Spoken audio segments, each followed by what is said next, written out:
ha sido el Día Mundial de Lucha contra la Rabia. La razón es que el 28 de septiembre se recuerda el fallecimiento de aquel científico padre de la microbiología, químico y médico francés, Louis Pasteur, que fue el primero que pudo utilizar exitosamente una vacuna preventiva contra este mal que lamentablemente todos los años se presenta en el Perú y en muchos países del mundo. ¿Por qué razón hemos colocado la figura de un murciélago vampiro antes que la de un perro? Porque en realidad estos animales son los primeros transmisores de rabia a nivel mundial y sobre todo acá en el Perú. Todos los años nosotros tenemos un promedio de 15 a 20 casos de rabia silvestre, ya que el murciélago vampiro es el único mamífero capaz de sobrevivir a este mal y por esa misma razón puede contagiarlo. Les voy a agradecer un detalle muy interesante, me dice que ya están la mayoría, así que no hay problema. Yo voy a ir pasando una serie de diapositivas y les voy a pedir a ustedes que hagan capturas de pantalla. ¿Está bien? Porque la clase va a ser extensa. ¿Sí? Bien. Aparte de esto, acá tenemos otra. Esto es una infografía que les voy a agradecer que ustedes mismos puedan tomarle una instantánea. ¿Está bien? Se dan las características a nivel de todo el mundo, de cómo se tiene la rabia. El gráfico que está acá en la parte izquierda al medio es una figura que ustedes han visto que es de la Organización Mundial de la Salud, donde indican en las zonas oscuras cuáles son los lugares donde se presenta la rabia con mucho mayor consecuencia. ¿Está bien?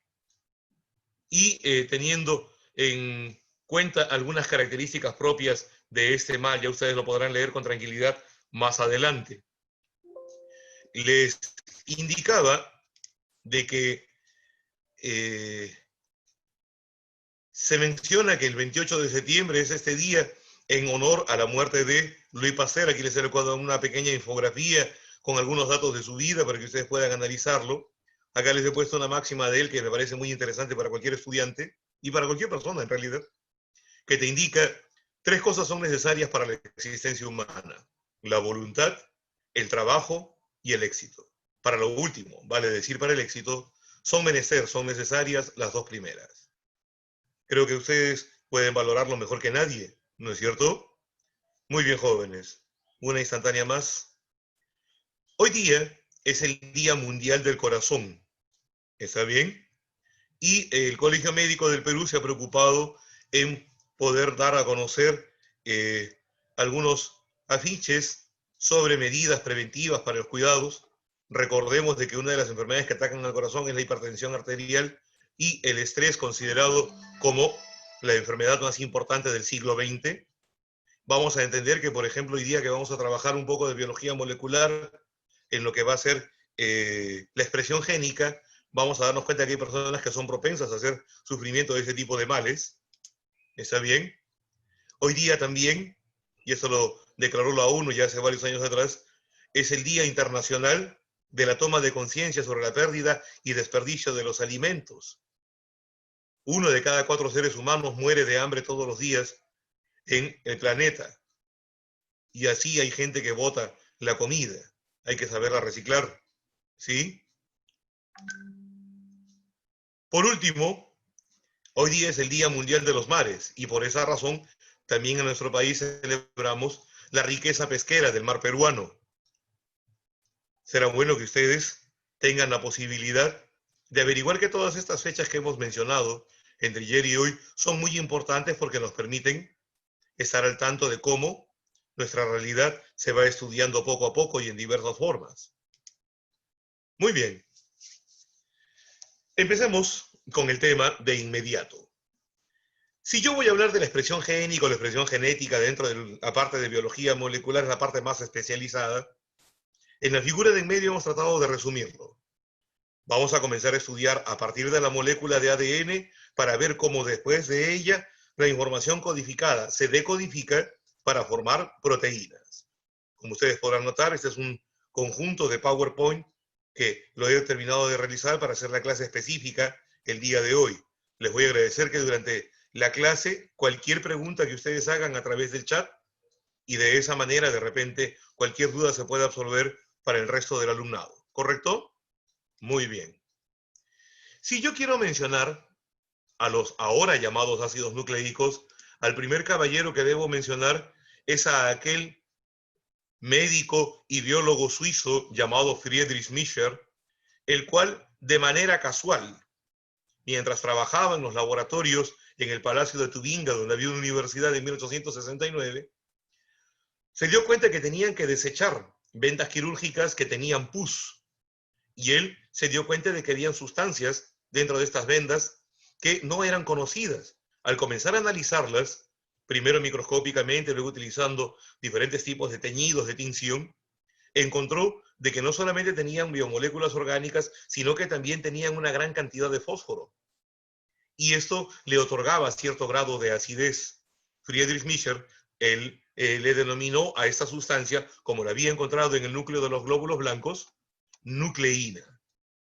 ¿Ya? Y en esta otra figura tenemos parte de lo que ahora se ve en la tinción de una célula, pero este es el tubo de ensayo de uno de los muchos que él preparó y que ha quedado históricamente como parte de una exhibición para saber qué cosa fue lo que hizo. Años después, está bien, Albert Kossel trató de disgregar las partes del llamado ácido nucleico, está bien, y descubrió que en su interior habían carbohidratos y unos compuestos alcalinos a los que él llamó bases nitrogenadas y les otorgó nombre. Él fue el que le puso adenina, guanina, citosina y timina. En base a estos descubrimientos, en 1910, Albert Kossel, recibió el Premio Nobel de Medicina y Fisiología. Unos años después, tratando de verificar los resultados de los experimentos de Kossel, Fubus-Levene, ¿está bien?, fue el primero que trató de darse cuenta de cómo la estructura del ahora ya conocido como ADN contenía un grupo fosfato, no un fósforo cualquiera. ¿Está bien?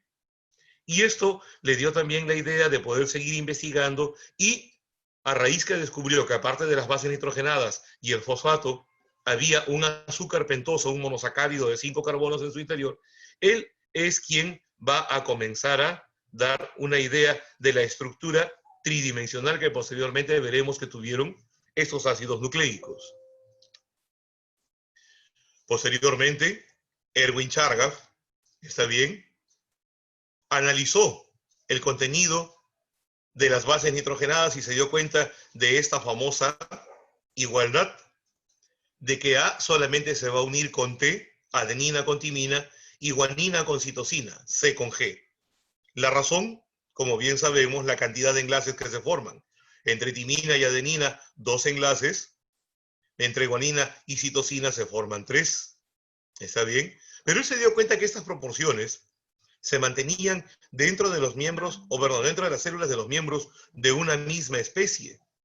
Pero si cambiábamos de especie y buscábamos, la cantidad y la proporción también variaban. ¿Está bien? Luego, Martha Hershey y su esposo Stephen Chase probaron que el ADN era quien verdaderamente transportaba el material genético, pero no pudieron explicar la manera en la cual el ADN conformaba, fabricaba o tenía instituidos a los genes.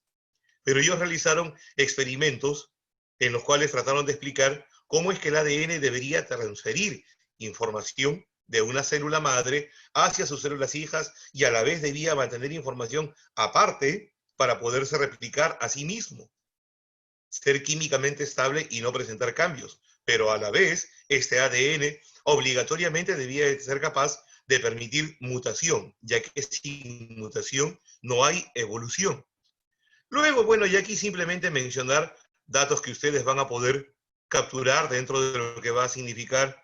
El más importante es el primero, cuando James Watson y Francis Crick, bajo la tutela de Maurice Wilkins y Rosalind Franklin, está bien, comenzaron a investigar hacia 1949, invitados por los dos últimos, ellos eran muy jóvenes, acerca de la refracción que se tenía sobre la molécula de ADN para poder investigar cuál era su estructura tridimensional. Lamentablemente, a fines de 1952, Maurice Wilkins fallece y su esposa, su compañera de toda la vida, Rosalind Franklin, decide dejar de lado la investigación, se deprime mucho y por esa razón, en 1953, quienes presentan el modelo de cómo estaba estructurado tridimensionalmente de forma correcta la molécula de ADN son James Watson y Francis Crick, aunque en realidad a los cuatro deberían haberles entregado 9 años después, en 1962, el Premio Nobel de Medicina. Esos son los nombres que ustedes van a encontrar más adelante, ¿está bien? Se van a dar cuenta de una serie de otros elementos que van a ser importantes. Dejando de lado la parte histórica, ahora ya se tiene en cuenta de que el ADN es mucho más que simplemente una secuencia de genes, hasta el punto de que se ha logrado identificar que casi el 98% del total del ADN no codifica nada. Pero sin embargo, esto nos da a nosotros una idea de que la cantidad de genes y o características codificables en el ADN es superior a los 20.000. La mayoría de los científicos especulan que deben existir entre 25 y 30.000 características disímiles, como el color del cabello, los ojos, la piel, el tipo de sangre, la estatura, enfermedades, ¿está bien? Etcétera, etcétera. Para nosotros va a ser muy importante tratar de conocer acerca de esto, sobre todo cómo se encuentran entrelazadas las moléculas en su interior.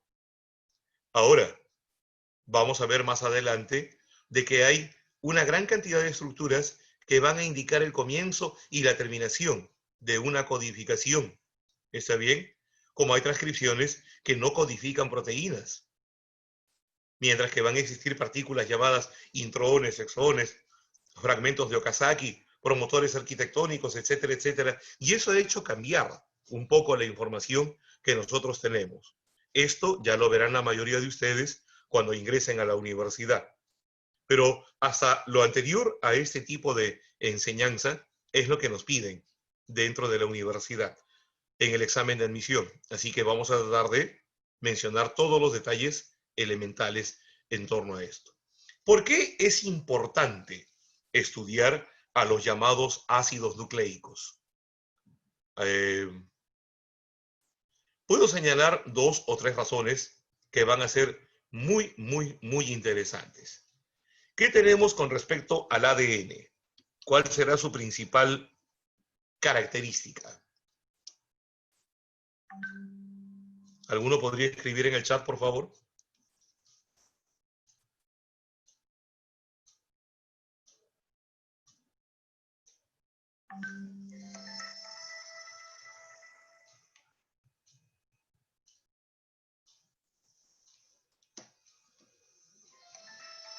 ¿Ninguno? Bueno, en realidad se indica de que la característica más importante del ADN es su universalidad. No existe un ser vivo que no tenga ADN en su interior. Y para decodificar la información que viene allí, tendremos a la molécula de ARN. ¿Está bien?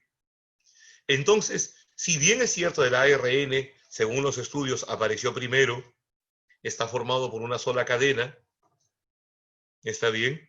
Es complementario hacia lo que va a traer como información el ADN, es la molécula que se va a encargar de descifrar toda la información que se mantiene allí.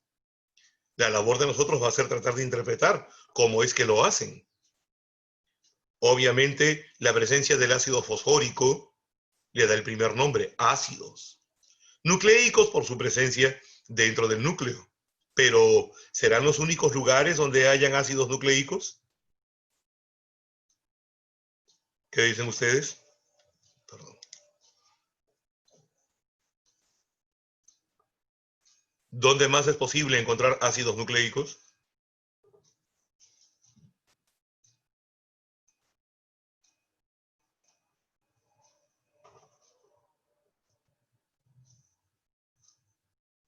¿Aló?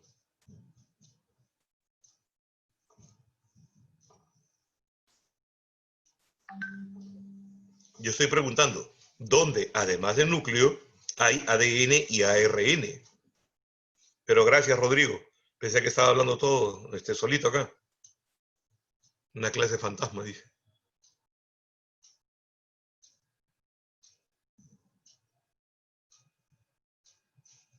¿Qué pasó, muchachos? Las autoridades de la institución me han dicho que ustedes son muy participativos, pero los veo tímidos.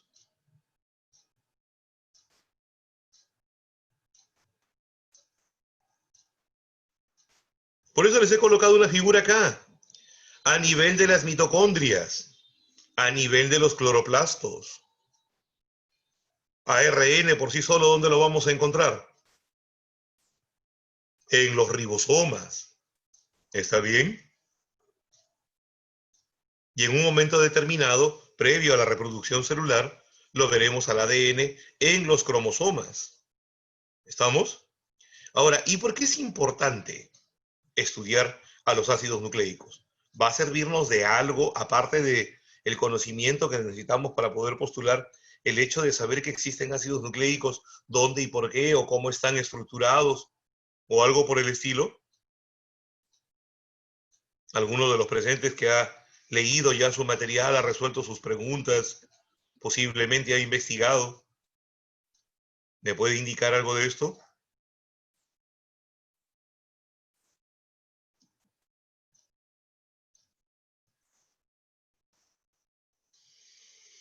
Mm.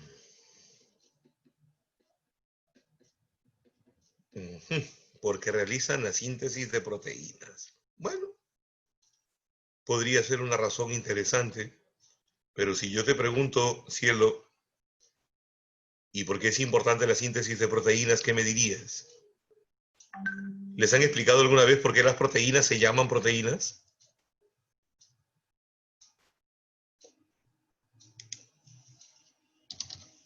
Por si no lo saben algunos, la palabra proviene de la voz griega proteios, que significa yo ocupo el primer lugar. Sin proteínas no hay vida. ¿Está bien?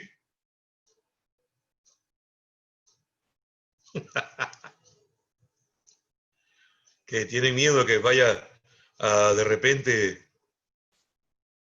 a haber una defloración mental, intelectual por aquí, no va a pasar nada, muchachos, al contrario. Y para el nivel en el cual ustedes están trabajando, yo esperaba mucho más participación.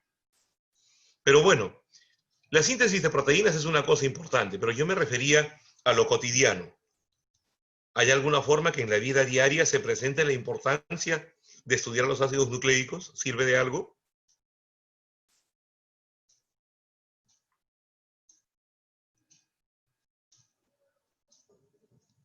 A ver, mejor se los indico yo mismo. Si yo quiero coger para poder identificar a una persona, de repente a un ancestro, de repente a alguien perteneciente a la misma especie, o para hacer algún otro tipo de análisis, debo coger el ADN, que como bien sabemos, tiene una cantidad muy interesante de combinaciones. ¿Qué cantidad de combinaciones puede tener una molécula de ADN?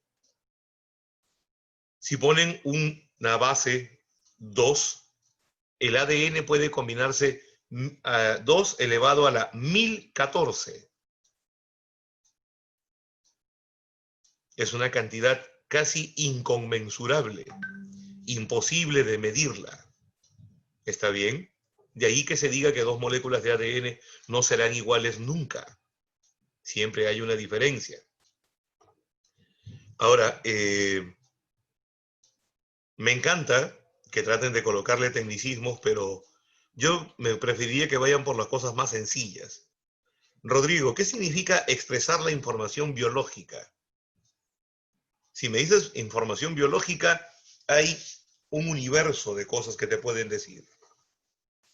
Si me dices la información génica, es diferente.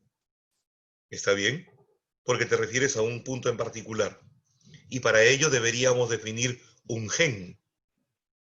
Alguien que abra su micro, por favor, y me diga qué cosa es un gen. Porque para escribirlo va a ser demasiado largo. Augusto, ¿los chicos pueden abrir su micro?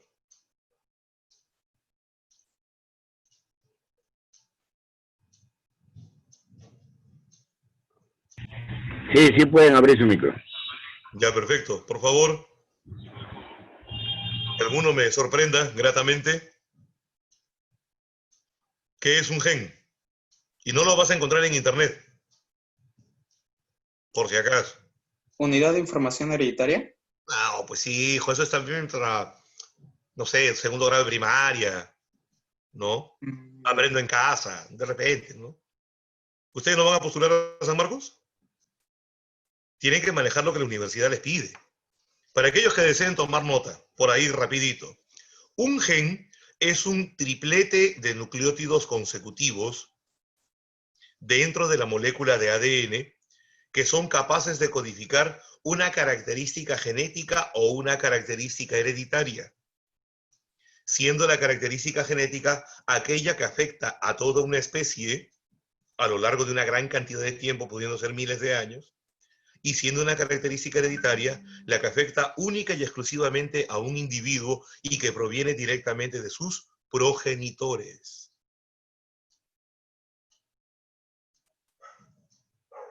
Ahora sí, ¿se dan cuenta que hay una pequeñísima diferencia? ¿Mm? Así es. Ahora, más adelante vamos a ver por qué en el ADN se llama gen, en el ARN mensajero se llama codón, en el ARN de transporte de transferencia anticodón y en el ARN ribosómico aminoácido. Pero en los 4 estamentos, las letras que lo conforman son las mismas. ¿Está bien? Les repito la definición.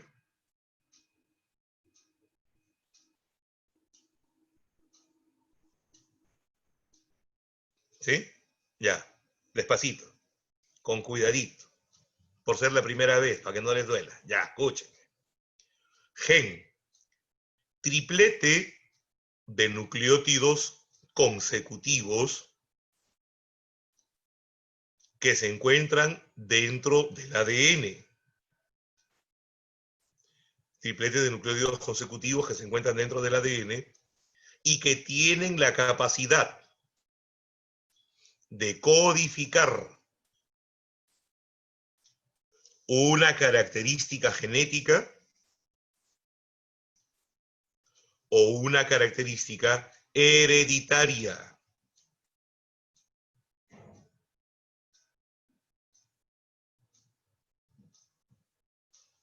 Coma, que son irrepetibles.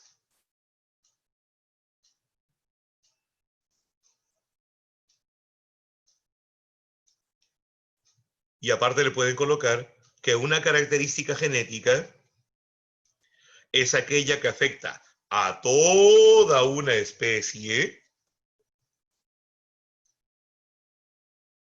a lo largo de mucho tiempo, pudiendo ser miles de años.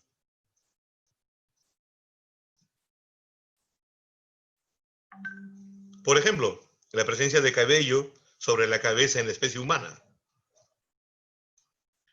Mientras que, aparte puedes colocar, una característica hereditaria será aquella que afecta a un solo individuo dentro de una especie, obviamente, y que esta misma característica proviene directa, única e irrepetiblemente de sus progenitores. Ejemplo para ustedes, si quieren más tarde, tomen bastante valor, se miran al espejo sin vomitar y colocan una foto de mamá y una de papá. Y quiero que comparen la forma de su nariz. Jóvenes, no existen dos narices que sean exactamente iguales. Por si acaso.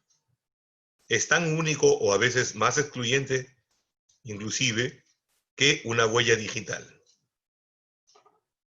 A ver, respondiendo a la pregunta de la señorita Cielo, la biología molecular es uno de los pilares de la biología general y de ella se van a servir tanto la bioquímica a nivel inorgánico y orgánico como posteriormente la genética. ¿Está bien? Por si acaso. Y les debo recordar aún más todavía, Cielo, y para algunos otros estudiantes, lo que antiguamente le colocabas tú como título en tu cuaderno para que no te traumatizara mucho psicológicamente. Yo me acuerdo mucho que en la universidad yo colocaba así para no deprimirme, ponía biochemistry, que es bioquímica, ahora se conoce como biología molecular. ¿Está bien? Cada uno de ellos aplicados a ciertos elementos, ¿ya? Por si acaso. Ahí tienen ustedes cómo se hace el análisis de ADN y vamos a explicar ahorita poco a poco cómo es que se puede utilizar, ¿correcto? Perdón. Una de sus aplicaciones. ¿Han visto las series de CSI, Investigación de la Escena del Crimen? Que acá en el Perú, ¿con qué nombre se conoce?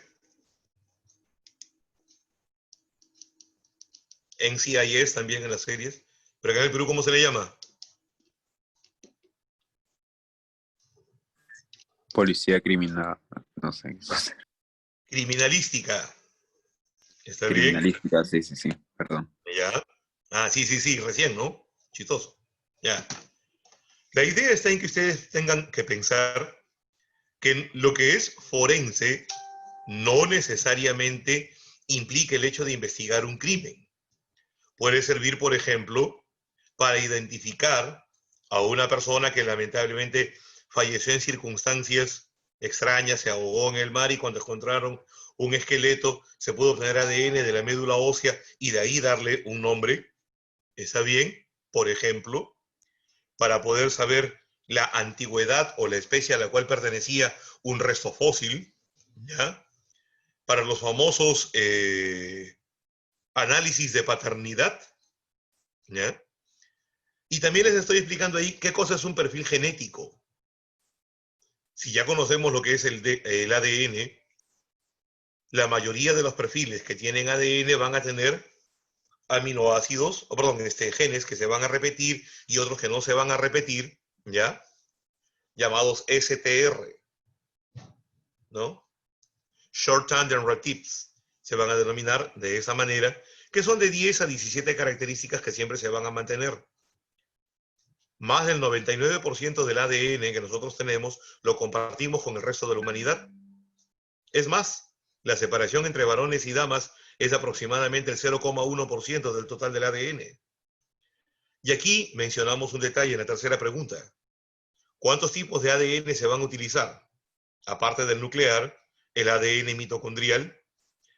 ¿Han hablado alguna vez, posiblemente, no sé si en el colegio o acá en la academia, en el curso de historia,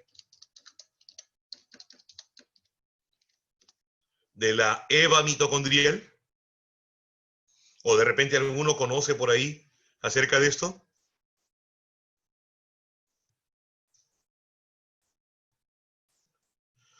Asumiendo de que Eva, sacándonos la idea de la Biblia, fue la primera mujer, tratamos de buscar el ancestro femenino más antiguo que tenemos. ¿Por qué mujer? Porque en el momento de la anfinixis, que es la última etapa de la fecundación, sabemos que quien ha ingresado a la célula solamente es el material genético masculino. La célula que se duplica es el ovocito secundario. Y lo único que no cambia dentro del ovocito secundario, obviamente, es el ADN mitocondrial. El ADN nuclear sí cambia. ¿No ves que se mezcla el masculino con el femenino? Pero el ADN mitocondrial no cambia. Tú tienes el mismo ADN mitocondrial de tu mami. Tu mami tiene el de tu abuelita, ella el de tu bisabuela, y así, como decían en latín los romanos antiguamente, per secula seculorum, por los siglos de los siglos. Actualmente se ha llegado a un rastro de la EVA mitocondrial aproximadamente de 32.000 años. Y se ha vuelto de nuevo a la conclusión antigua de que la mayoría de las razas humanas, la mayoría, sus primeros ancestros se encontraron ¿dónde? En África. ¿Está bien? Por si acaso, ¿no? Hablamos de Lucy. Otro tipo de ADN que se puede utilizar es el ADN distintivo que se va a encontrar en el cromosoma Y. Como ustedes ya conocen muy bien, hay siempre la característica que el ovocito secundario va a ser Y de carga genética.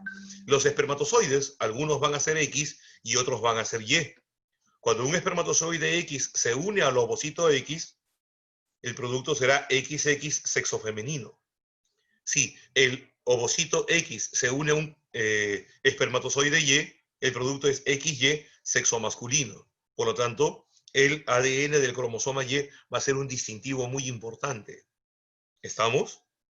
Muy bien.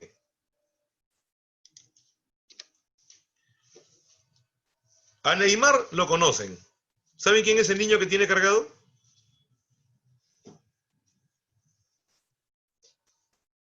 Es su hijo. Son igualitos, ¿no?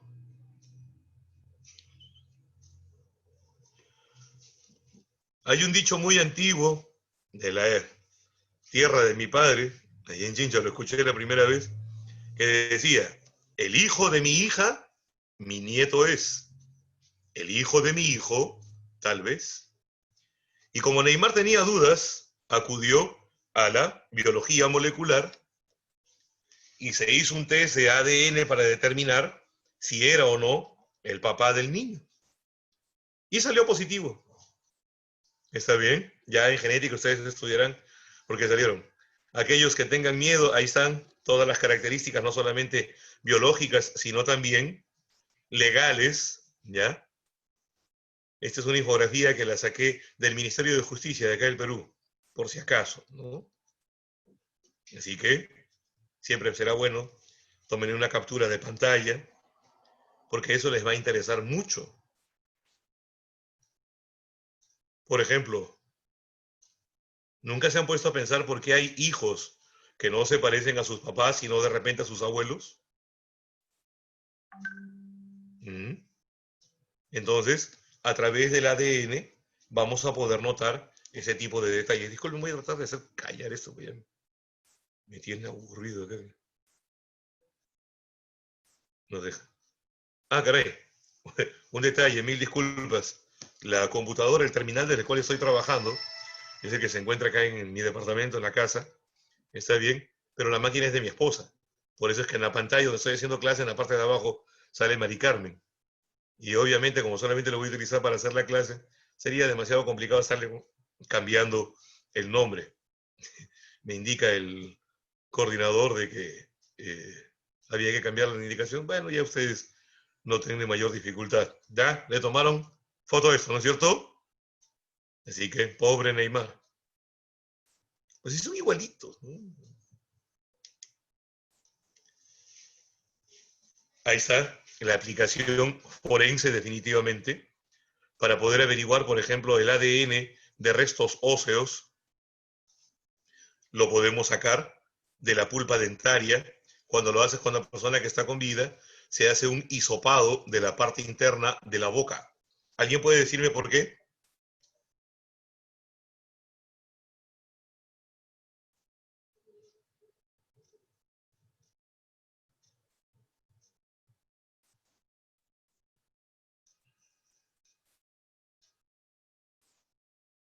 ¿Aló? ¿Alguien tiene idea?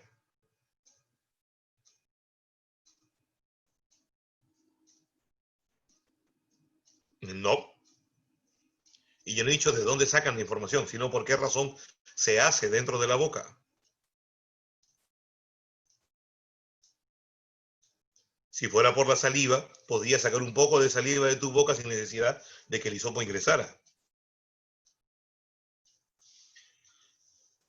Su piel, como ustedes bien saben, es un epitelio poliestratificado o múltiple, compuesto por células planas, escamosas o pavimentosas, queratinizado.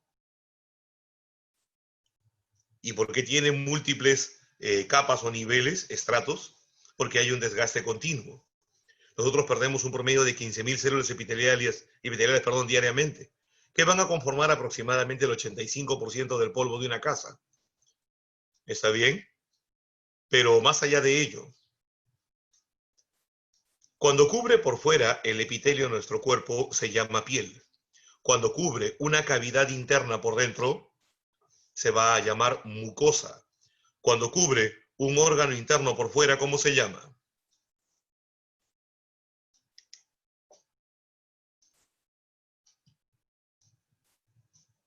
No me digan que no han hecho eso.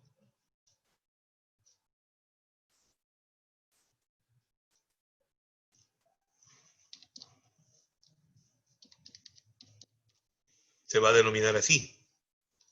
En el caso de la mucosa de la cavidad oral, ¿está bien? Vamos a tener que es un epitelio poliestratificado múltiple plano, escamoso o pavimentoso, no queratinizado. ¿Está bien? Y como intercambias células epiteliales todos los días de ahí, bastará con hacer un hisopado, un frotis, con mucha suavidad, que queden células epiteliales que se van a desprender. Eso se retira y luego se analiza al microscopio. Y se hace todo este análisis, ¿está bien? Para encontrar el ADN y se hacen copias del ADN para hacer el perfil genético. Acá están los marcadores. Ustedes pueden contar, está bien, acá tenemos 3 y 4 son 7 y 5 son 12 y 4 16. Por eso es que se coloca que hay entre 10 y 17 marcadores. ¿Se acuerdan que vimos anteriormente? Y bueno, luego teniendo en cuenta ya ese perfil, nos acompañamos de otros análisis para colocar, por ejemplo, el grosor de la piel y los músculos y saber más o menos, dependiendo del tipo de sangre o el tipo de ADN, la raza del individuo. ¿Estamos? Entonces, ¿se dan cuenta que es útil? Ahora, ¿cómo es posible que yo de una gota de sangre, de una célula epitelial, pueda sacar todo un perfil de ADN? Para ello, debemos recurrir, ¿está bien?, a unos análisis que vamos a ver dentro de un momento. ¿Para qué se utiliza también el análisis del ácido nucleico? Por ejemplo, y del ácido ribonucleico. Para la terapia génica, se utiliza en medicina. Ahora podemos modificar los ácidos nucleicos existentes, por ejemplo, dentro de una bacteria, dentro de un virus, ¿está bien?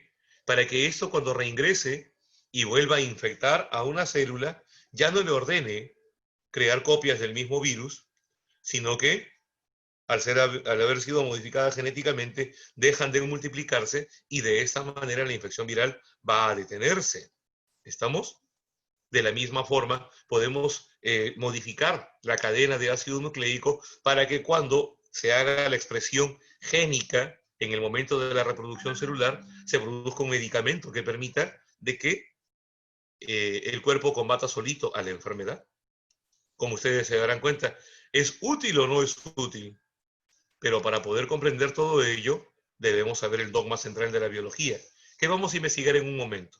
La técnica más utilizada para hacer duplicación del ADN de manera casi infinita, está bien, es el sistema o análisis llamado PCR en inglés. ¿Qué significa en castellano? Reacción de la cadena de la polimerasa. Perdón, reacción en cadena de la polimerasa. ¿Está bien? Por si acaso. ¿Y qué cosa es el PCR? Como te indican ahí, es una amplificación a través de enzimas de un fragmento de interés, en este caso un segmento de ADN, localizado entre dos cebadores. ¿Está bien? La palabra oligo, ¿qué significa? Si hablo de un oligonucleótido, ¿qué significa eso? Nucleótido, como bien sabemos, es la unidad estructural molecular del ácido nucleico. Oligo, pequeña cantidad, conformado por un pequeño tamaño. Y te dice que permite generar cantidades prácticamente ilimitadas de una secuencia de interés dentro del ADN. Ya el sistema lo vamos a ver dentro de un momento. Pero acá están los ciclos, como se les denomina así, está bien, en biología molecular, para permitir que a través del examen de PCR se puedan hacer muchas copias del ADN que hemos mencionado.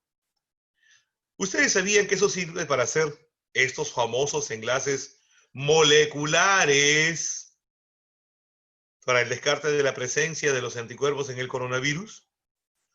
Lo primero que quiero que vean, por favor, aquí, tomen una foto a la pantalla, no hay problema. Quiero que vean la parte inferior de la diapositiva, debajo de la línea roja. ¿Está bien? Ahí está la compañía en la cual se realizó, el copyright es de Andy Bruning, ¿no es cierto? Pero quiero que vean el año en el cual se ha elaborado esto. Este año. Ahora, si ustedes están atentos a lo que dicen las noticias, algunos noticiarios son responsables y hablan correctamente, ¿está bien?,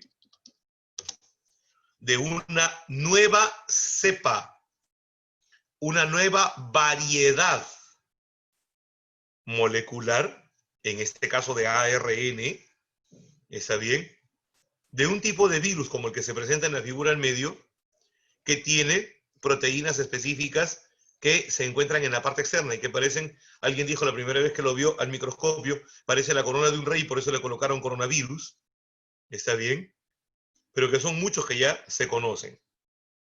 Como ustedes saben, esta nueva cepa tiene nombre, ¿no es cierto?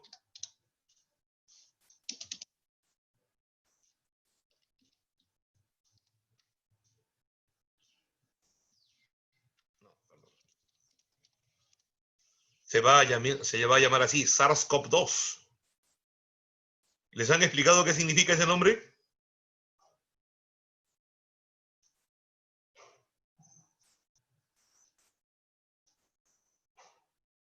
Chicos, ¿no? Para aquellos que son curiosos. La S es síndrome, la A agudo, la R respiratorio y la S severo. Síndrome agudo respiratorio severo provocado por un coronavirus tipo 2. Si hay un número 2, ¿eso qué implica? Que anteriormente ha habido un número 1.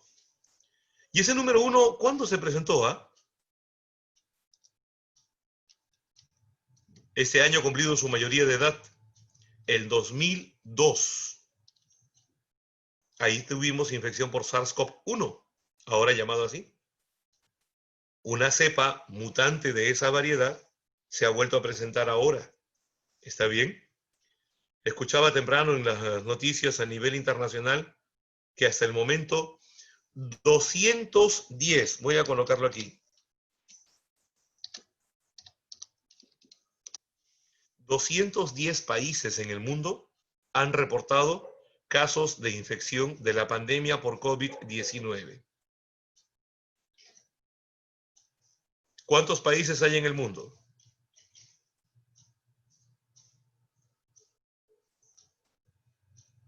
A ver, esos que son buenos en humanidades, en geografía.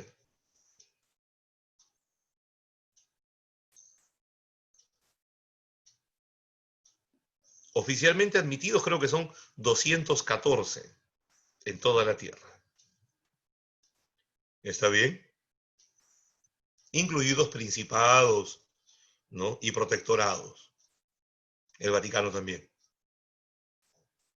Prácticamente no hay un solo país en la Tierra donde no se haya reportado la presencia de este coronavirus. ¿Sí? ¿Y cómo se hace el examen de PCR si es un virus ARN? Lo primero que se hace, si tú lees la secuencia, por favor, sigue el cursor, ¿está bien? Se toma una parte del ARN, ¿ya? Se ha hecho la muestra, por ejemplo, mediante el hisopado de la fosa nasal hasta llegar a la faringe, y el ARN, como es complementario con las bases nitrogenadas, lo convertimos en ADN. Y una vez que ya es ADN, de aquí hacemos el examen de PCR. ¿Está bien? Ahora, ¿este proceso se hace así de inmediato? No. Por eso es que te dicen que la prueba de descarte tipo molecular demora como mínimo, ¿cuánto? A ver quiénes están enterados por ahí de eso.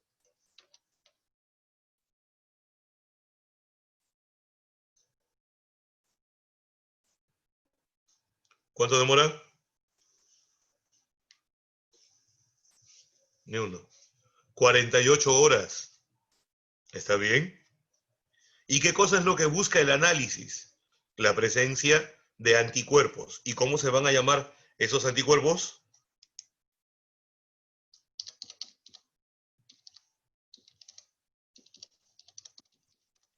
Se les va a llamar inmunoglobulinas. a los cuales se les conoce universalmente por su abreviatura IG. Ahora sí. Profe, yo he escuchado del IgM, del IG. Ah. Entonces, para eso es importante que ustedes conozcan la preponderancia de los análisis. ¿Correcto? Prosigamos. Una diapositiva más, ¿ya? Te dicen a ti, ¿la biología molecular nos permite predecir cómo serán los descendientes de una determinada especie, sí o no? ¿Qué dicen ustedes? A ver, una ayuda. Si tengo a Michifus y lo junto con Gatúbela, lo que va a salir es un menino. Pero si tengo al comisario Rex y lo junto con un buitre, hipotéticamente, obviamente, ¿qué saldría? Algo así como Stitch, un marciano, ¿no? La biología molecular nos ayuda a explicar a través de lo que va a ser la expresión génica por qué razón no es posible la reproducción entre especies diferentes. ¿Está bien? Por si acaso, ¿ya? También sirve para verificar ello, ¿sí? Pero antes de ver esto, tenemos que ver una parte del ciclo celular. ¿En qué periodo del ciclo celular se lleva a cabo la famosa replicación de la molécula de ADN?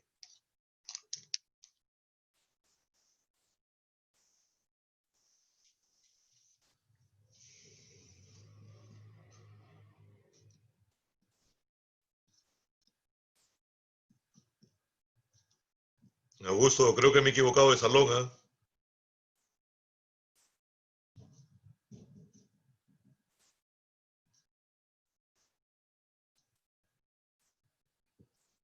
Te agradezco, cielo, que por lo menos tengas la voluntad de querer participar, te veo, pero no eres tú la única, por ahí veo que son solamente 2 o 3, y el resto me dijeron que son más de 30.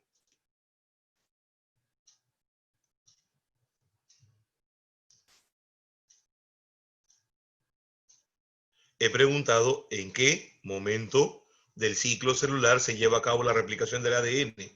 La respuesta es durante la interfase. El ciclo celular tiene 2 etapas, la interfase y la fase M. La interfase, a su vez, se subdivide en periodos. Tienen el periodo G1, con un momento para algunas células llamado G0, el periodo S, el periodo G2, y ahí termina la interfase. Entonces, la respuesta correcta, que se va a ver en el examen de admisión, ya se tomó esto anteriormente, va a ser ¿cuál? De que se da en la interfase, específicamente en la etapa o fase S.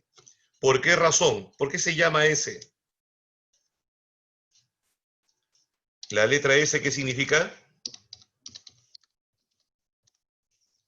Síntesis. Y en biología, la palabra síntesis, ¿qué significa?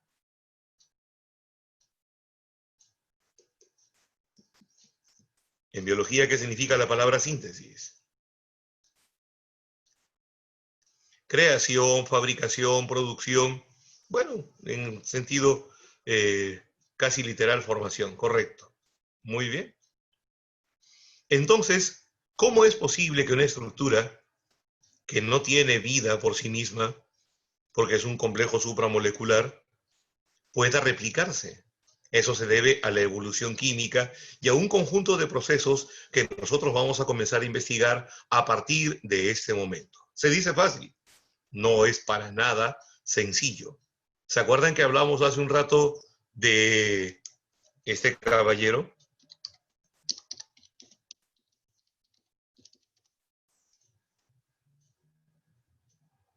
¿Han escuchado mencionar a los principios o leyes de Chargaff?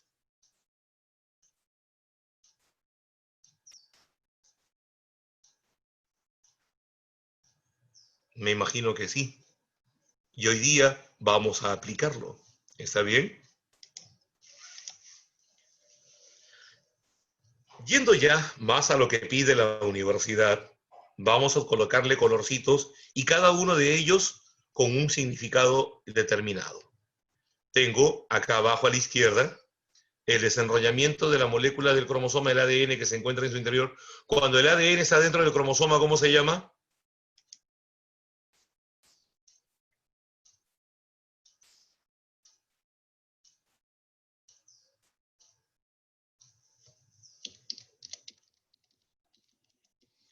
Se le puede denominar de dos formas. Se le va a denominar cromonema, o se le va a llamar cromómero, me comí una letra M ahí. ¿Está bien?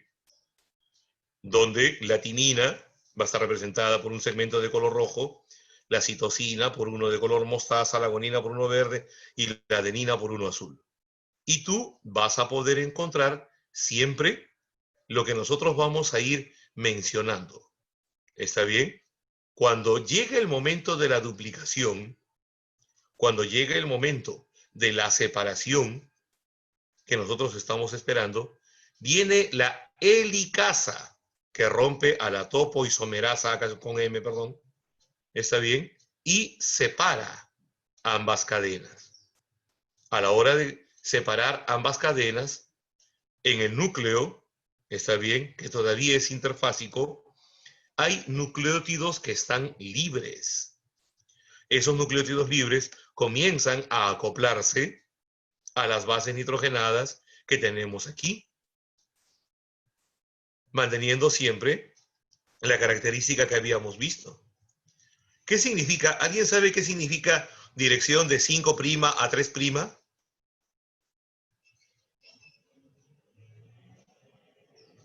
¿Y por qué aquí la flecha señala de izquierda, perdón, de derecha a izquierda y acá de izquierda a derecha?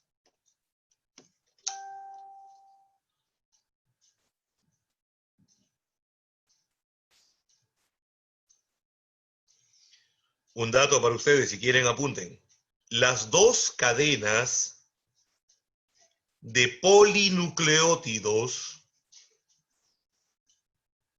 que conforman al ADN, las dos cadenas de polinucleótidos que conforman al ADN son antiparalelas.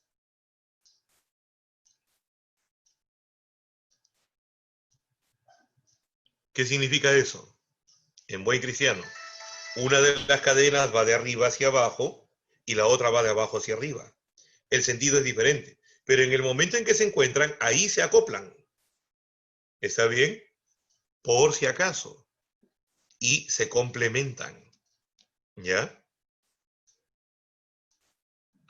Entonces, eso es lo que va a permitir. ¿Y quién permite de que los nucleótidos libres vengan y se acoplen a cada una de las cadenas que se ha separado? Ahí va a venir la ADN polimerasa. ¿Está bien? Y como sabemos que siempre A con T y C con G, la mitad de la cadena que quede por acá va a generar una segunda cadena complementaria y la otra mitad, y ambas cadenas van a ser iguales. Y tendremos lo que siempre te explicaron desde el colegio. De una célula madre aparecen dos células hijas, iguales entre sí e idénticas a la progenitora. Lo que nunca te habían dicho es cómo se podía llevar a cabo ese tipo de visión. Ahora, se dice facilito, pero ¿será tan sencillo? Prosigamos viendo. ¿Cuáles son los pasos para que se lleve a cabo esta replicación? Por si acaso, a ver, keywords, ¿qué significa en inglés? ¿Qué significado se le da?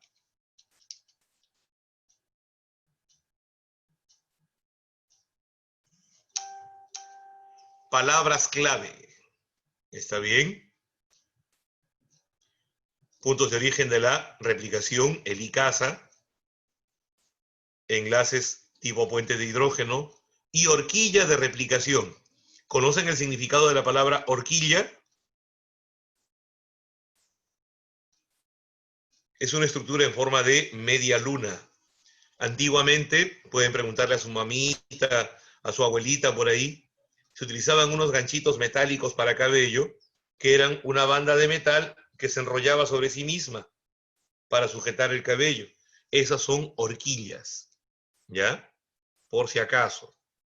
Por eso cuando algunas damas sufren de avitaminosis o algún otro tipo de malnutrición, el extremo del cabello tiende a abrirse de esta forma. Y por la manera que tienen, por eso se le llama horquilla. Bueno, el primer paso en la replicación es el rompimiento de los enlaces puentes de hidrógeno. Entre las hebras, ahora ya sabemos qué significa antiparalelas. ¿Quién se va a encargar de eso? Habíamos hablado hace un momento la helicasa. Pónganlo de esta manera. Cada cadena antiparalela del ADN es uno de los segmentos laterales de eso que se coloca en las casacas, ¿cómo se llama? O que también se coloca en los pantalones para abrir y cerrar. ¿Cómo se llama? Cierre. No.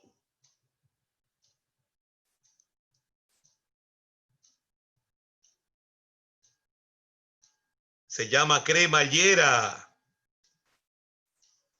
¿Está bien? Las cadenas de ADN serán como cada uno de los lados de la cremallera y la helicasa es como el carril. Se llama carril al pirullo ese que sube y baja y une o separa los dientes de la cremallera. ¿Ya? La separación de las dos hebras es el punto de inicio. ¿Ya? Del punto de inicio se va a llamar origen de la replicación.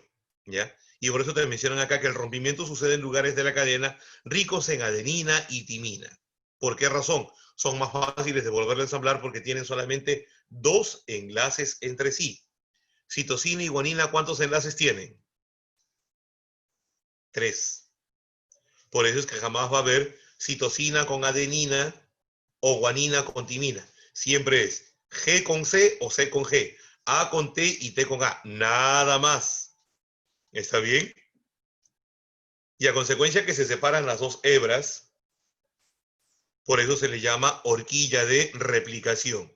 Este es el primer paso. El segundo paso es de que se tiene que comenzar a construir una nueva cadena de ADN. Ahí va a haber un gen que va a indicar el inicio. Y eso va a ser mediado mediante la enzima ADN primasa. ¿Está bien? El punto de inicio de la hebra que va a ir, como son antiparalelas, de 3' a 5'. ¿Está bien? Y como se coloca solamente en un lado de la cadena, a esta se le va a llamar hebra conductora, la otra va a ser una hebra accesoria o secundaria. La ADN primasa es capaz de atraer nucleótidos de ARN que se encuentran libres, que se unen a los nucleótidos de la cadena 3' a 5' de ADN por enlaces puente de hidrógeno entre sus bases. Por eso te dicen a ti, los nucleótidos de ARN son los iniciadores, en inglés primers, iniciador, de la unión de los nucleótidos de ADN. En el tercer paso, tendremos de qué? Proceso de elongación. ¿Qué significa elongar?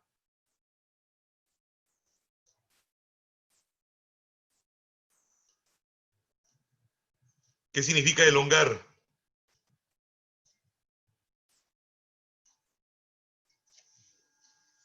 Estirar.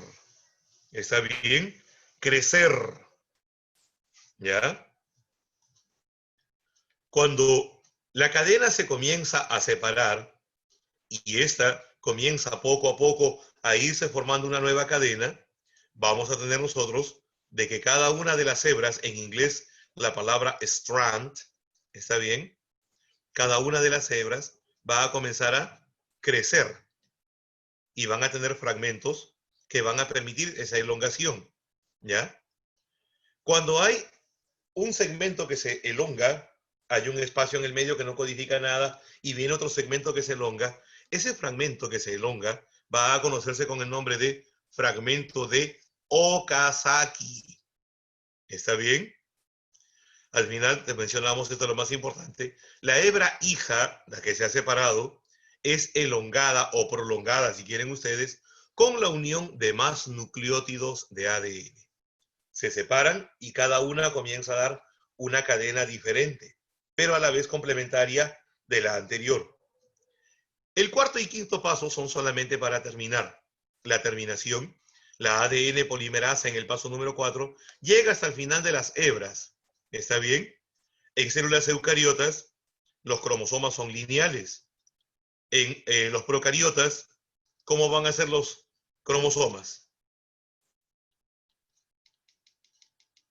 En una bacteria, ¿cómo es el ADN?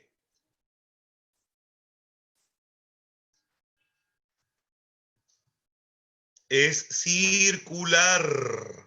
¿Está bien? Entonces, por eso te hablan de cromosomas lineales. ¿Ya? Y en el paso 5, es como si hicieran una especie de... en las fábricas, cuando trabajan y se produce en masa, se dice que se hace un control de calidad. En el paso 5, se verifica de que no haya ninguna falla en la duplicación y se reparan posibles fallas o errores. ¿Está bien?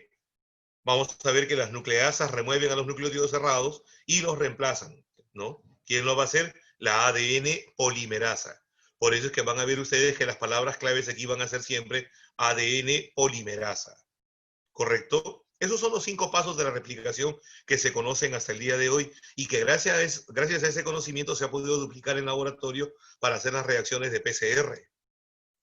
Recién entramos al dogma central de la biología molecular. ¿Alguno puede abrir su micro y decirme qué cosa es un dogma?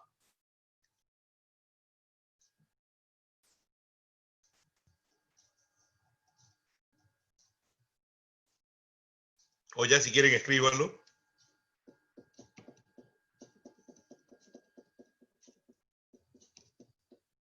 ¿Qué es un dogma? Es una verdad irreductible, incontrastable o incontrovertible, que se tiene que aceptar sí o sí. ¿Qué dice el dogma? Como te lo enseñan en el colegio, acá a la izquierda. El ADN se duplica a sí mismo, pasa su información al ARN, el ARN la lee y produce una proteína. Se dice facilito, pero no lo es. A mí me da risa cuando escucho ahora en los noticiarios hablar a los periodistas que no conocen bien y dicen de que los virus o el virus del coronavirus está vivo o hay que matarlo. Y eso es falso. ¿Por qué no puede estar vivo un virus? Esa facilita. ¿Quién me dice? ¿Por qué los virus no están vivos? No. Más sencillo. No se compliquen la existencia.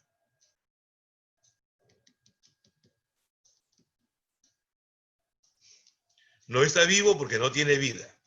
Qué bacán, Ángelo. Tú vas a postular el 2056, más o menos, ¿no?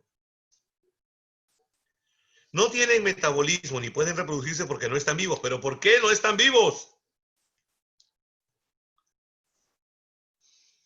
Miren la pantalla. Porque no cumplen el dogma central de la biología molecular. Miren, una célula debe tener, para cumplir ese dogma, ADN y ARN. Un virus tiene o bien ADN o bien ARN. ¿Sí o no? Cuando yo utilizo para células el conectivo lógico I, ¿estoy hablando de un solo ácido nucleico o de los dos?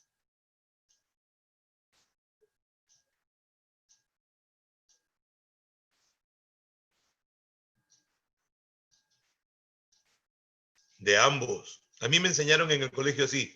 Cuando digas y, haces esto. 1, 2 y al medio. Ya estoy hablando de los dos. Cuando para los virus me dicen, tienen ADN o ARN, es uno solo. Si un virus tiene solamente ADN y no tiene ARN, ¿puede cumplir con el dogma central de la biología? No. Peor, si tiene ARN y no tiene ADN, ¿puede cumplir con el dogma? Tampoco. Por eso es que el virus, como tiene un solo ácido nucleico, debe infectar de manera irremisible, debe parasitar de forma obligatoria a una célula verdadera para robar, quitar, usufructuar su ácido nucleico que le falta. Si el virus no está vivo, ¿se puede reproducir?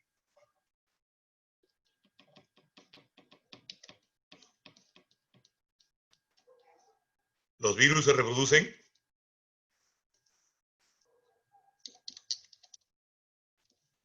La respuesta es no. Los virus o bien se replican o bien se multiplican. La cristalización no es una propiedad. ¿Está bien? Y no todos los virus se cristalizan, ¿eh? Por si acaso. ¿Ya? Está errado decir que el virus se reproduce. Repito lo que he mencionado. El virus se replica o el virus se multiplica. No se reproduce. Si no está vivo, ¿lo podemos matar? ¿El virus puede morir? No. ¿Será correcto si hay una infección viral como una gripe o el coronavirus que yo le dé antibióticos al paciente? ¿Le hace efecto? Obviamente no. Anti en contra de. Bio, vida. Un antibiótico sirve contra una célula verdadera, contra un ser vivo de verdad, contra una bacteria, un protozoario, un hongo unicelular, pero contra un virus jamás. Ahora, ¿te acuerdas que el pasaje de información, mira acá la diapositiva, de ADN hacia ARN, ¿cómo se llamaba? Es como sacar una copia a mano, letra por letra, signo por signo, todo. Estás transcribiendo, eso es una transcripción. Pero como está en código, tú no sabes lo que dice, está en otro idioma, tienes que pasarlo a otro idioma. Y el pasaje de la información de ARN para producir proteínas, por eso se llama traducción. ¿Está bien? Por si acaso. En la siguiente diapositiva vamos a ver un detalle interesante. Ese es el flujo normal. El ADN se duplica a sí mismo, pasa hacia el ARN y este hacia la proteína. Pero ¿qué sucede cuando el virus es ARN? ¿Su transcripción será normal? No. Es en sentido contrario a lo normal. Entonces, vamos a decir de que ahí hablamos de un retrovirus. Por eso es que las medicinas que se utilizan para controlar a estos virus son antirretrovirales. ¿Está bien? Dentro del ADN, aparte de la información genética que contiene, hay fragmentos que no codifican nada, y hemos visto casi el 98%. Hay otros que tienen funciones, como las de iniciar o terminar una secuencia. ¿Está bien? Otros que no tienen función y le llaman ADN basura, pero que si lo quitas no se puede expresar. ¿Está bien? Algunas formas de ARN, los llamados ribosimas, pueden autorreplicarse, eso se ha visto en la evolución química, mientras que otros no codifican absolutamente nada de aminoácidos, sino que sirven para mencionar dentro del código genético puntos de inicio o puntos de terminación. ¿Está bien? Ahora, cuando tenemos un virus, tenemos un ácido nucleico metido dentro de una estructura proteínica. Y esas proteínas van a formar una cubierta o cápsula. Cada una de esas proteínas se llama capsómero. ¿No es cierto? Pero si tenemos a un ácido nucleico sin cápsula, sin capsómeros, se le va a llamar prión. ¿Cuál es el prión más famoso que ustedes conocen?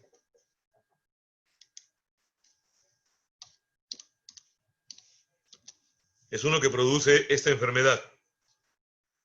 ¿Alguien sabe qué significa eso?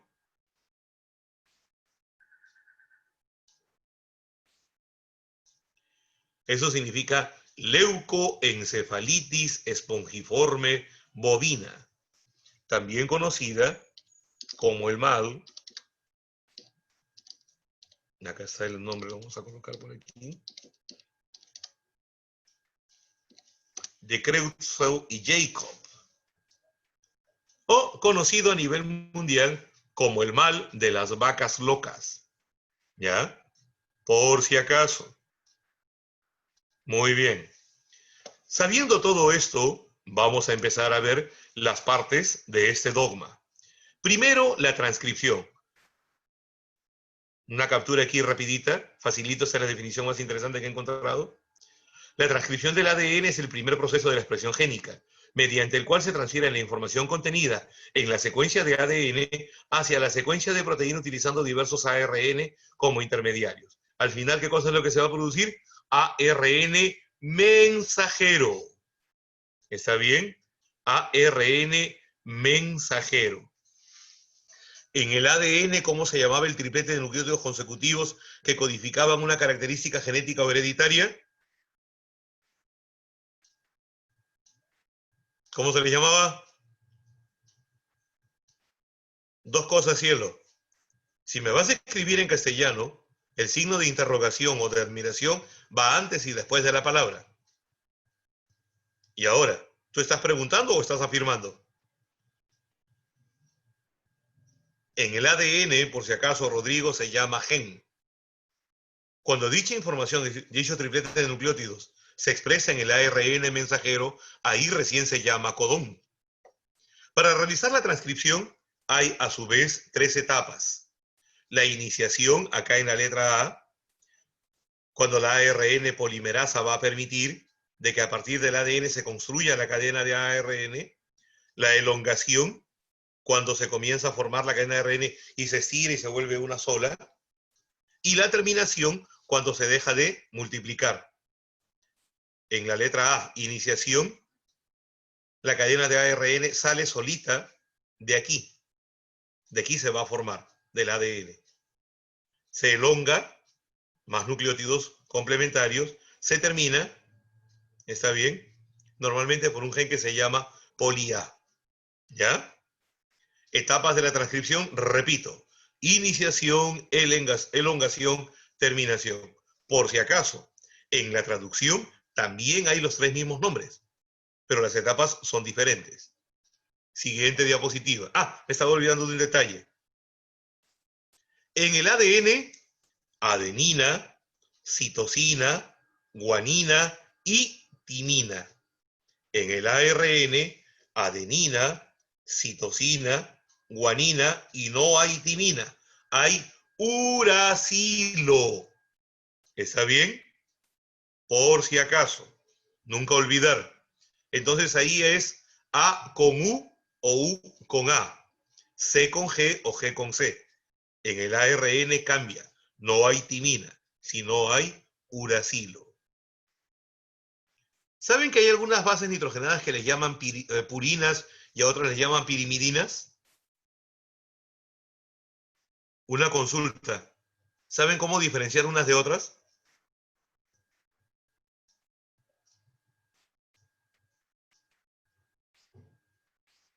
Sin necesidad de mirar fórmulas ni nada por el estilo.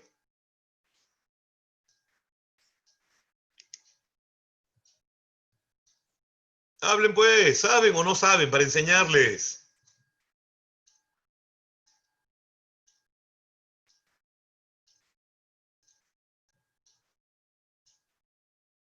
Debo asumir que sí saben. Ya, no saben, dice. Miren, esto es lo más sencillo del mundo. En tu cuaderno, si quieres, escribe así, ¿ya? Por más que te parezca ilógica o ridícula la frase, Escribe así, en tu cuaderno.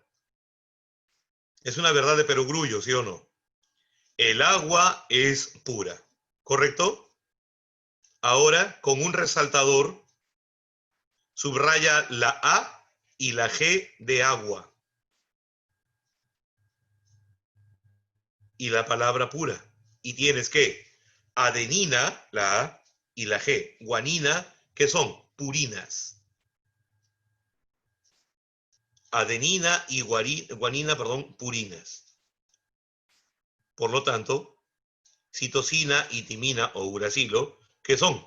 Pirimidinas. ¿Difícil?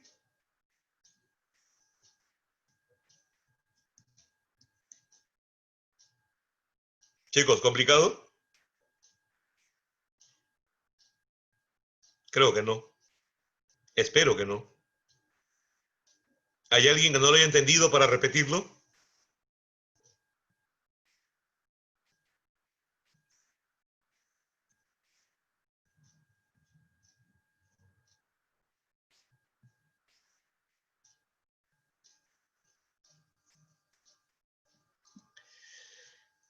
En realidad, ¿qué te parece, cielo? Si ya tiene los dos primeros, ¿el otro no sale por descarte?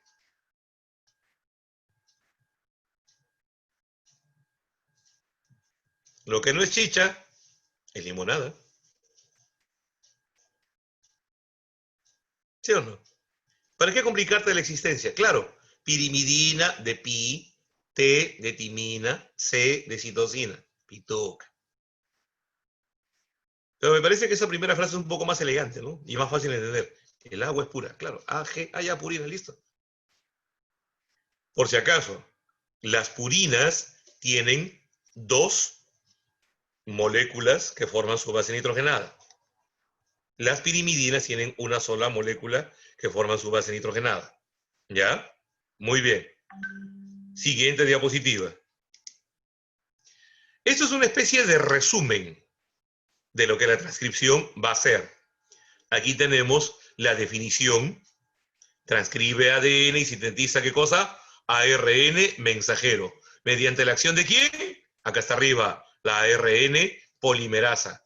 Y es el primer paso de la expresión génica. ¿Está bien? ¿Ya? Por si acaso. La transcripción precede ¿a quién? A la traducción. ¿Ya? Que nosotros vamos a ver que al final va a terminar en la formación de proteínas. ¿Qué etapas tiene la transcripción? Acá está abajo a la izquierda. Iniciación, elongación, terminación. ¿No es cierto? Las características que tiene este proceso: se eliminan exones, ¿está bien? Elementos que no van a trabajar en la formación de genes, ¿no? O en este caso lo que se van a formar, que van a ser codones. Se realiza la transcripción y se copian solamente los que sí tienen la información, que se llaman intrones. ¿Ya?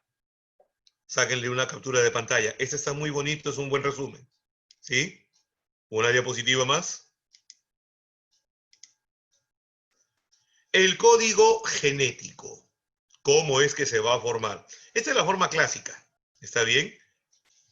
Le sacas la captura de pantalla y luego te memorizas lo que te voy a decir. El código genético tiene redundancia. ¿Por qué? Más de un triplete de letras codifican un solo aminoácido. Es más, hay 60 tripletes, no, casi 61 tripletes, perdón, y se codifican solamente 20 aminoácidos. El código genético es degenerado. ¿Qué significa? Que no todos los tripletes van a codificar un aminoácido. Hay algunos que son de inicio, otros que son de finalización.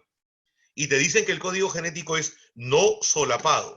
Vale decir que no se superpone, a pesar de que codifican exactamente lo mismo, cada uno de los tripletes tiene una alta especificidad. ¿Está bien? Nada más. El código genético es redundante, degenerado y no solapado. Hay una nueva versión del código genético que a los que estamos, o bueno, cuando estudiábamos en la universidad nos resultaba más sencillo de entender. No sé si para ustedes también, pero se los dejo ahí para que lo comprendan. A partir de las 4 bases nitrogenadas, tenemos la segunda y las terceras letras y se van a formar los grupos, y acá están cada uno de los 20 aminoácidos. Y vamos a ver que van a haber 2 tripletes que se van a encargar de terminar la cadena. ¿Sí? Sáquenle foto también a este, por favor, para que no tengan ninguna dificultad. ¿Ya? Mil disculpas, no lo encontré en castellano, solamente es en inglés, pero es muy fácil de poder entender. Las palabras son muy similares. Una diapositiva más. ¿Qué cosa es un operón? Un operón es una unidad, una parte así como un gen, pero que se expresa en forma de función. ¿Ya? Es un segmento, ¿ya? Que se expresa en forma de función, que está formada por un grupo complejo de genes, no por uno solo, sino por más de uno, y que regulan su propia expresión, o sea, se regulan a sí mismos. Y para poder lograr eso, tienen un gen que es promotor, otro que es operador, otro que es estructural. ¿Está bien? Y por esa razón acá abajo están. Gen operador, promotor, regulador y estructural. Es la base de la codificación. Se va a llamar operón. ¿Ya? Los más importantes, acá tenemos al operón triptófano. ¿Ya? En las bacterias hay uno, en la Escherichia coli, por ejemplo, que para que pueda provocar la fermentación de la leche en tu intestino grueso, va a haber uno que se va a ver el operón LAC también. Siguiente diapositiva. Perdón. Llegamos a la traducción. Si lo queremos ver sencillito, ya traemos, está bien, la cadena de codones y llegamos al ARNT, que puede ser de transporte o de transferencia. Si en el ADN el triplete de información era gen, en el ARN mensajero era codón, en el ARN de transferencia será anticodón. Y siempre va a ser complementario. Si lo quieren de una manera, ADN y anticodón tienen la misma base nitrogenada. Solo que en vez de timina hay uracilo. Nada más. Para poder comprender esto hay que revisar acá el proceso de traducción. ¿Te acuerdas que te había dicho? Iniciación, elongación, terminación. Solo que es más sencillo y se lleva a cabo entre las 2 subunidades del ribosoma, donde está el ARN ribosómico. ¿Ya? Igualito, nada más. Acá están los procesos y cómo interviene el ARN de transferencia. Sácale una captura de pantalla aquí para que lo puedas entender mejor. ¿Sí? Sobre todo para que tengas las definiciones. ¿Ya? Por favor, una más. Cuando el ARN mensajero trae la información está el codón. Cuando llega a el ARN de transferencia, le vamos a llamar anticodón. La presentación del ARN de transferencia es una sola cadena siempre, ¿eh? Solamente que se voltea sobre sí misma y da varias vueltas. Y por esa razón, como se notan 3 extremos, dicen que tiene forma de trébol. ¿Está bien? Y a su vez en estos extremos son capaces de poder reconocer más de un codón para un determinado aminoácido.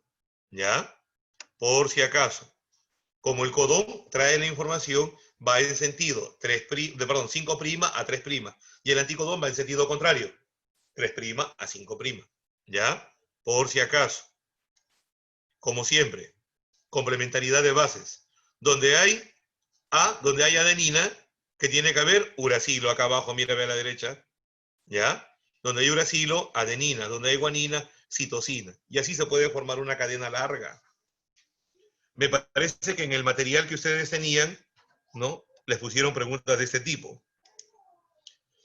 Resumiendo, y viendo otros tipos de ARN que ustedes van a conocer, acá está, no he encontrado ese gráfico en castellano, disculpen, transcripción, traducción, ¿está bien? 6% del ARN es el ARN pequeño nuclear, small nuclear, ¿está bien? 80% del ARN es el ARN ribosómico, 10% del ARN de transferencia y solamente 4% el ARN mensajero. Y se va viendo cómo se va haciendo el ensamblaje. Digamos que esta es una especie de cuadro de resumen de todos los procesos que se ha visto. ¿Alguna pregunta hasta acá, muchachos? por favor, antes que se acabe la clase. ¿Alguna pregunta hasta aquí?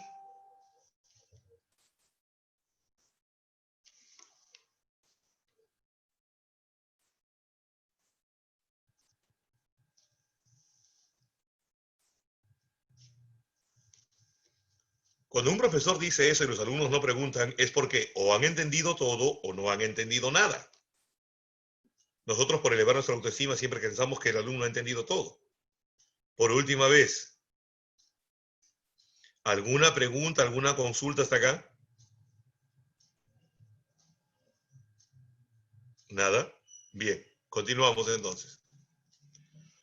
El proceso se va a llamar en conclusión síntesis de proteínas. Y esto se va a dar de esta manera. Tú lo ves facilito cuando estudias célula, pero ¿era sencillo? No. Ahora entienden la importancia de estudiar biología molecular en un solo capítulo. De repente cuando viste tu material dijiste, pero esto es menos de una página. ¿Qué voy a aprender de acá? Pero te has dado cuenta que es un proceso sumamente complejo. Ahora, en la actualidad se sabe que hay algunos antibióticos que a la hora que se ingieren por periodos prolongados de tiempo van a alterar la síntesis de proteínas. ¿Está bien? Sáquenle una captura de pantalla a para que sepan cuáles van a ser los antibióticos que, si no se toman bajo prescripción médica, no hay que automedicarse, o se toman durante mucho tiempo, pueden provocar daño a nivel celular y obviamente a nivel de todo el organismo. ¿Sí? Buscando para hacer su clase, he encontrado unas cuantas que quiero dejárselas ahí, que me llamaron la atención, me hicieron gracia. Puse acerca del dogma central en figuras y me salió esta de la izquierda. ¿Qué se siente ser biólogo y no saber el dogma central de la biología molecular? O cuando alguien te pregunta, ¿no? Nuevamente el repaso del tema. Entonces, el dogma central de la biología molecular es, y algunos alumnos ya tiran la toalla, quieren llorar, quieren suicidarse. Aquí no hay ninguno hoy día, ¿no? Viene la cadena de ADN, todo el genoma. Y en medio de todo ese genoma se colocó mal un nucleótido. ¿Quién te va a ayudar a reconstruir todo? Acá está la ADN polimerasa. Para aquellos que ya saben un poquito de código genético, cuando te preguntan si aprendiste algo en clase de expresión génica, ¿tú qué respondes? Ahí está, tu conjunto de bases nitrogenadas. Muy bonito. A ver, ¿cómo criar un dragón? Ahí está. La maquinaria de síntesis proteicas de las células sintetizando proteínas víricas. Que no sabe que lo está haciendo, ¿no? La célula se deprime. El virus dice, bien hecho, porque se está aprovechando de ti. ¿Qué pasaría si la célula tuviera WhatsApp? El ADN diría esto. El ARN mensajero contestaría esto. Y el ARN de transferencia te diría esto. ¿Correcto o no? Por supuesto que sí. Algo extraño, pero así sería. Cuando viene para sintetizar el ARN mensajero, la ARN polimerasa 2, la ve y quiere atacarlo de inmediato. Pero siempre hay un represor por ahí que te dice, ya no tienes que seguir multiplicándote. ¿Está bien? O cuando alguien te dice al oído, conozco el dogma central de la biología, a ti se te erizan los pelos. Ahora ya vas a poder causar esa impresión en tu pareja, espero. ¿Quiénes son los reguladores de la expresión génica? No, no lo dicen los marcianos, aunque lo diga este tío. ¿Cómo se llamaban? Operones. Y hay personas que no les gusta esta clase, no sé por qué. Y te dicen, ahí vivía mi profesora de biología molecular. Vivía antiguamente. Muy bien, señores, como siempre, cualquier pregunta a partir de ahorita ya pueden consultar en Google. Espero que la clase les haya servido el día de hoy. ¿Está bien? Muchísimas gracias.